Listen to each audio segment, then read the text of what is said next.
Liberation Day. That is how Mandelson described the day of Epstein's release from prison for procuring children to be trafficked and raped. Mandelson's next message was, "How is freedom feeling?" Epstein replied, "She feels fresh, firm, and creamy." Mandelson's next reply, "Naughty boy." Now, we hadn't seen this email, I'll admit, when the ambassador was appointed. But let's look at what we did know when he was appointed ambassador. We knew at that point that he had consoled this paedophile, consoled him on his being found guilty and convicted for just one of the many, many crimes he committed. We also knew that while he was Deputy Prime Minister of this country and Business and Trade Secretary, carrying the flag of our great nation on an official visit to New York, he stayed in a convicted paedophile's flat. How dare he do that while representing this country? But the idea that no one in the Cabinet Office, no one at the Department of Business and Trade, no civil servant, no political appointee knew that he'd said, "No, I don't need a hotel, thank you ever so much. I'm going to stay at my friend Epstein's house. Oh, by the way, he happens to currently be in prison, incarcerated, but I'm going to stay at his house anyway." That, to me, raises serious questions about why he was not pursued for misconduct in public office back at that point. And no one can say that the Labour government did not know, because having been a civil servant, I knew where my ministers were staying when they're abroad. Not sure they always wanted me to know, but I knew. And none of them would have ever done that. This is the heart of the issue with the judgment of the Prime Minister. Now, on Monday, one of its ministers, the government's minister, said nobody objected when Mandelson was appointed. I would say, look at Hansard. I remember objecting very, very clearly and repeatedly, because it was very clear at that point that Mandelson had repeatedly said that Epstein did not deserve to be in prison, that this was an awful time for him, how he was caring and thinking for his good friend. Why was there no investigation, and why was the vetting not done right? Because there is no question that the vetting cannot have been conducted properly. I have been through vetting myself. Now, I accept it was not as a minister, but as a civil servant, I've been sat in a room with a rather elderly gentleman for 2 hours, asked about my every sexual proclivity, asked about when I lost my virginity, asked about whether I'd taken drugs or not, asked about every single aspect of my life. Because civil servants, whether they be apolitical or politicians in this place, should hold themselves accountable and be right to be appointed for these roles. It is quite clear from the debate today, and from the evidence given by the Right Honourable Member for Malden, that the Prime Minister wanted this done. And because the Prime Minister wanted Mandelson, Mandelson was going to be appointed. Now, we will see when the docs are released how they were able to get round the official vetting. But this draws my concerns to another political appointment that was rushed through because the Prime Minister demanded it, and that was Jonathan Powell, the National Security Advisor. This is another appointment where there are significant concerns about his business interests, significant concerns of this House that there has been no scrutiny of Jonathan Powell as National Security Advisor, because he will not come before this House. He will not give evidence to this House. His relationships in China, his relationships around the world.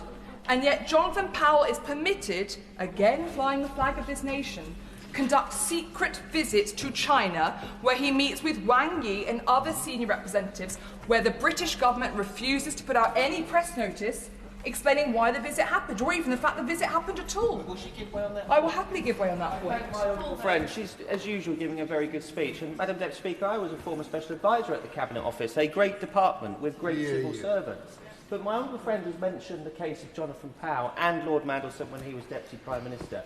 Does she not agree with me that this kind of backhanded way of conducting government business without officials being present actually puts pressure on our great civil servants and puts them in a very difficult situation? It's not how government should be run.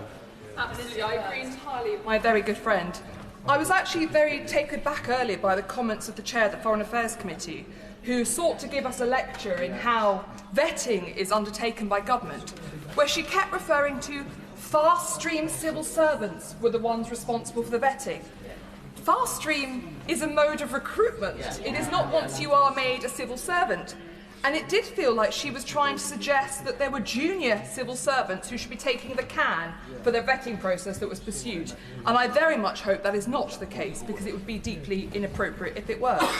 But the two commonalities between the appointment of Lord Mandelson and of Jonathan Powell are Morgan McSweeney. So I must ask whether or not Morgan McSweeney is the one who here should be held accountable. Because at this point it looks like no one is going to be held accountable. I will very happily give way. Today's debate is about accountability. Everything falls at the lap of the Prime Minister. Does she find it quite frankly incredible that the Prime Minister has sent, with all of the greatest respect, a junior minister to the dispatch box when he alone has serious questions to answer? And would it not show real leadership that he came to that dispatch box tonight to wind up this debate? My right honourable friend is absolutely right, and he may also recall that following Prime Minister's questions today, I had no choice but to make a point of order, because the Prime Minister told this House that every humble address that their party had put forward in opposition had a national security protection clause. And yet, when I looked at the November 2024, the last two that they had done in opposition, neither features the word national or security, let alone the two put together. But the Prime Minister put his, in just a moment, but the Prime Minister in contrast put his hand up to me and dismissed me, shaking his arm at me as he left the chamber, as if the point I was making was not one that was necessary. And yes, on Monday, members will also recall, he shouted that I was pathetic for asking why he met with the master of the two Chinese spies when he went to China recently. If the honourable gentleman would still like to intervene, I'm very happy to take his intervention. Thank you very much, Madam Deputy Speaker. I'll take the honourable member's word for it that those humble addresses didn't contain those words. But if you take, for example, the humble address on Lebedev's appointment to the House of Lords in 2022, it didn't have to contain those words for the Conservative government to use national security grounds to not provide swathes of documents, precisely, doing it without the words even being included, and actually using rhetoric in the response that they were almost mirroring the Freedom of Information Act in the types of exemptions that should be applied. Are you really going to deny that that was the approach to dealing with a humble address? Two uses of the word used. Sit down. I haven't said anything. It's the Honourable Lady who has made a comment, but any intervention needs to be via the chair. Apologies, Madam Deputy Speaker. I'm out of practice on my interventions, obviously. Would the Honourable Lady like to respond to that, and is she aware of the convention? The honourable gentleman, because I agree he should hold his government to exactly those standards.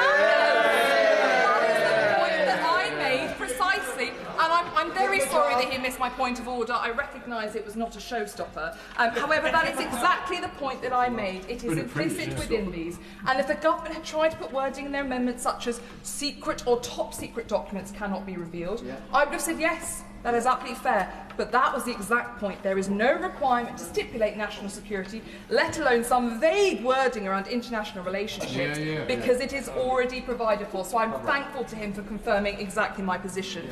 Now, we've touched on China here. I do hope that when these documents are released, we will see also the full extent of the relationship between Epstein, not just with the Putin state, but also with the Chinese Communist Party, because I do have deep concerns about the way in which Mandelson had a say over the current government's China policy, because there is no question that he has been in there and influencing that. Now, when it comes to what is still unanswered, as I have raised almost every day this week, on the 5th of December, I wrote to the government, in fact I wrote to the Cabinet Secretary, I should be accurate, and asked the details of Mandelson's severance package. These were not complicated questions. It was, what was the detail of the contract and will it be published? Has any NDA been signed at any point to do with it? When did Mandelson receive his final payment, or is he still being paid by the taxpayer? And what were the details of his severance package? We are almost 2 months on, and I have received no response from the Cabinet Secretary, who, as we have discussed today in this chamber, almost ad nauseum, we do not have confidence to be able to carry out this inquiry. It is not a personal attack, it is recognition of the fact that he works for the Prime Minister. It is recognition of the fact that he does not reply to basic and straightforward questions from members of this House. I will happily give way to Honourable Lady. I thank my honourable friend for giving way. Would she agree with me that, given that those are very basic and very straightforward questions, if she struggled now to get that answer, and if again she struggles today to get that answer, then we can draw our own conclusions as to what the answer is? Absolutely. I think, unfortunately, members will slowly learn this place that where there is a vacuum of silence, our constituents, the great people of this country, see conspiracy, and too often they are sadly right. So I know that the right honourable gentleman on the front bench has committed to get me answers on my letter. Although he's currently having a conversation with someone else, I would just gently encourage him that I would like to see the answer to those questions on the severance today at the dispatch box. Because I raised it on Monday and I have received no response, it is in the motion. Please can we have those answers? I want Madam Deputy Speaker also to briefly reflect on what's happened over the last week. On Sunday, the Labour Party informed the media that they could not strip Mandelson of his membership of the Labour Party. Perhaps the honourable member for Islington, I believe it's North, would like to intervene on me on this point, because I suspect he has something to say about the Labour Party stripping the membership from its members. Then we saw the government on Monday telling this House that they cannot legislate. It would not be appropriate or possible for them to be able to legislate on this. It was too difficult, despite the entire House offering to sit until 4 a.m. to do so. We then had silence from the government when members of this House asked them to refer the matter to the police. It was quite clear from early doors that this was going to end with the police and hopefully in our courts, as I've argued it should have done back in 2010. Absolutely. But actually she will recall that during various parliamentary occasions in this chamber on Peter Mandelson, at one stage, despite the Prime Minister knowing that he had a relationship, at one stage she and I asked the Minister a very simple question as to whether they would strip Lord Mandelson of the Labour whip. And that was refused to be answered, and they didn't. Doesn't this just show a constant lack of action from a Prime Minister that doesn't have a grip? I found the honourable gentleman, and look, the lesson of being in government, there are many, but one of the ones I'd hope that we have learned is the writing is normally on the wall. It was very clear from early days that this man was going to let down our country, but those of us who criticised him were told, but this is imaginative, this is inspired, they're putting in place a man who can shake things up and make friends with Donald Trump. Then throughout his persistent behaviour, as more and more became clear, the Prime Minister could have taken the decisive action, because as I've said, it has been clear for a very long time that this was not just going to end up with him disgraced. It was not just going to end up with us rightly saying that he should be removed from the other place. It is going to end up with him facing court, I hope. And let me be very clear, malfeasance in public office is what he should be tried for, and that does carry a life sentence. That is how severe the crimes are that he's conducted.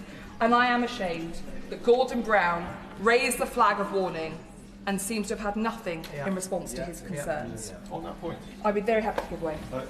My honourable friend is making a passionate speech, and at the moment, since today's debate has started, more information is coming out, and we might be on the actual tip, and there is so much to come out. And at the moment, the PM has made a significant error of judgment, and people and his backbenchers are still defending it. Does my honourable friend believe that this has the possible chance to cause detriment to the whole of government? Alicia Kearns.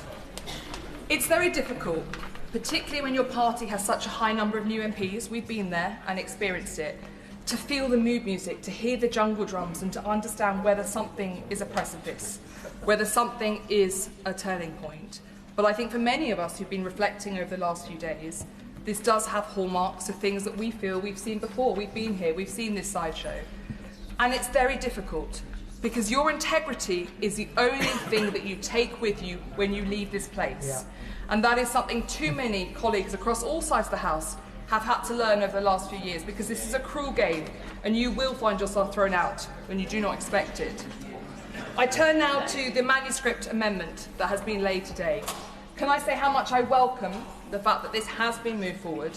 This is a sign of the government listening, and I give them credit for having done so. However, as I say, all of this could have been prevented if on Monday the Prime Minister had come before this House and made more firm commitments to take action. I will very happily. I thank my honourable friend for giving way.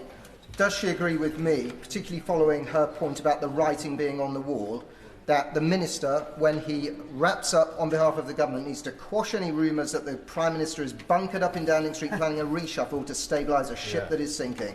Alicia Kearns. I can give but one comment to those new MPs who may think that a reshuffle is a good thing. It only causes more upset and heartache within your own party, and it will not solve the solution. I will very happily give way to the honourable member. I thank the member for giving way. Does she think that the House should be slightly cautious here and not just roll over and accept the government's manuscript amendment without clear assurances of how far the inquiries are going to go, whether they relate to commercial interests rather than just security interests, and a very clear process of reporting and a timetable on it, so that this isn't just a carpet brushing exercise to get rid of an embarrassing day for the government? Alicia Kearns. Can I thank the honourable gentleman? I think it's quite clear that the will of the House is that that would be beyond unacceptable, and that would be a contempt of Parliament if that was what happened. But I can say, and I would like to think this goes to the entire House, that I have complete confidence in the integrity of gentlemen like my right honourable friend, the member for Kenilworth, who sits on that committee.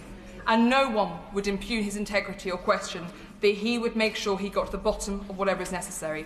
But there is no question that this goes so far beyond the vile and inhumane treatment of women, but also to the way in which I'm afraid it appears that Peter Mandelson betrayed not just his own colleagues, but his country into the financial interests of others. I will take one last intervention. Grateful to my honourable friend for giving way, and further to that last intervention, we need assurance that we're going to have urgency.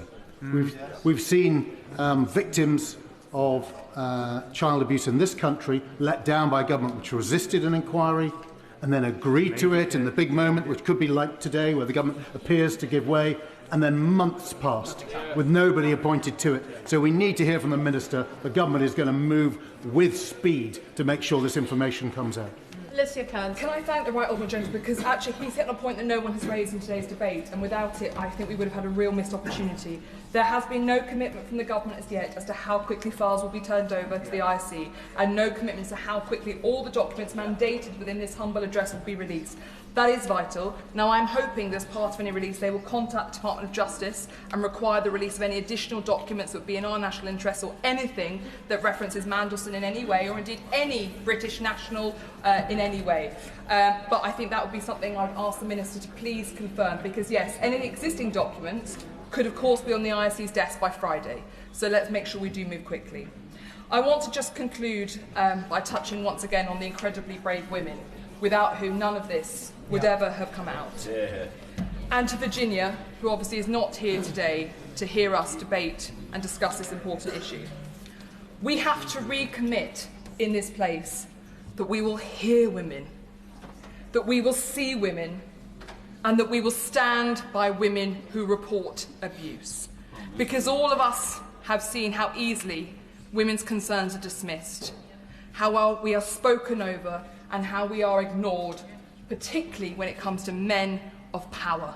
And we have touched on some of the men today who've been named in these documents who are commercially very powerful. There are concerns about who else may come out. No one who has been named in those documents, who knew what happened to those women, should be allowed to continue to live their lives and make profits as if this didn't happen. And that must be the main commitment. I want transparency, I want those documents out. But actually, I want all of us to say, whether it's a woman in our constituency who comes to us, whether it's someone who comes to us from another part of the country in concern, that we will stand by them, because this is a stain on Britain, and we must make sure this never happens again, and that we listen to our women and that we defend them. Thank you.